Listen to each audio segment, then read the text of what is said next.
खबरों की शुरुआत करेंगे कोरोना वायरस के बढ़ते असर की। जी हां, कोरोना का दायरा है कि लगातार बढ़ता जा रहा है। लोग खौफ के साए में जीने पर मजबूर हैं। लॉकडाउन की वजह से जिंदगी रुक गई है। एहतियात और सोशल डिस्टेंसिंग ही कोरोना को हराने का वाहिद जरिया है। अगर मुल्क के आंकड़ों की बात करें तो मुल्क भर में कोरोना वायरस के अब तक 31,332 केसेस सामने आ चुके हैं, जिनमें से 1,007 अफराद की मौत हो चुकी है।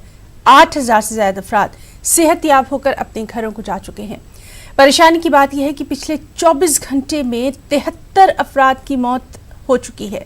सबसे ज्यादा महाराष्ट्र, गुजरात और दिल्ली में नए मामले सामने आ रहे हैं। अब मध्य प्रदेश में भी काफी हलाकतें कोरोना की वजह से देखी जा रही हैं। खासतौर पर इंदौर की अगर बात करें तो यहाँ पर हलाकतों की तादाद का आंकड़ा लगातार बढ़ता दिखाई दे रहा है।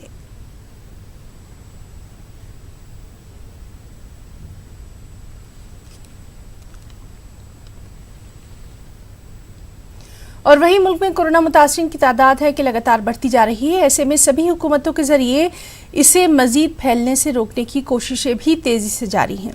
दिल्ली में भी कोरोना के मामले बढ़ते दिखाई दे रहे हैं। इसी को देखते हुए दिल्ली फरीदाबाद बॉर्डर को सील कर दिया गया और इसका जायजा लिया हमारे नुमाइंदे पवन गौड़ ने।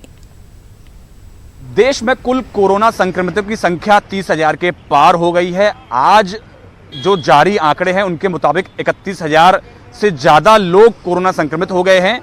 उस फैलाव को रोकने के लिए सभी सरकारें अपनी तरफ से पूरी कोशिश कर रही हैं। इस समय हम दिल्ली और हरियाणा बॉर्डर पर खड़े हुए हैं, जो रास्ता दिल्ली से फरीदाबाद की तरफ जाता है। आप देख सकते हैं कि कल से इस रास्ते को पूरी तरह सील कर दिया गया है। अब तक इसमें जो जरूरी सेवाएं थी उनको यहां से निकलने की अनुमति थी, लेकिन अब उन सेवाओं में भी बहुत ज़्यादा कटौती कर दिया। सिर्फ जो बहुत ज़्यादा इमरजेंसी संबंधित लोग हैं वही जा पाएंगे, इसके अलावा यहाँ से कोई और नहीं जा पाएगा। जिससे क्योंकि इंटर स्टेट से क्या होता है, फैलाव रोकने के लिए सभी सरकारें पूरी कोशिश कर रही हैं। और जैसे आप देख सकते हैं कि सभी लोगों के पास चेक किए जा रहे हैं। जितनी भी गाड़ियां निकल रही हैं सबकी एंट्री की जा रही है। सब लोगों से बात की जा रही है। जो जरूरी सेवाओं से जुड़े लोग हैं सिर्फ उन्हीं को निकलने की परमिशन है। इस पूरे मामले पे बात करने के लिए यहाँ जो फरीदाबाद पुलिस के एसआई हैं हुकुम सिंह जी, वो हमारे साथ हैं।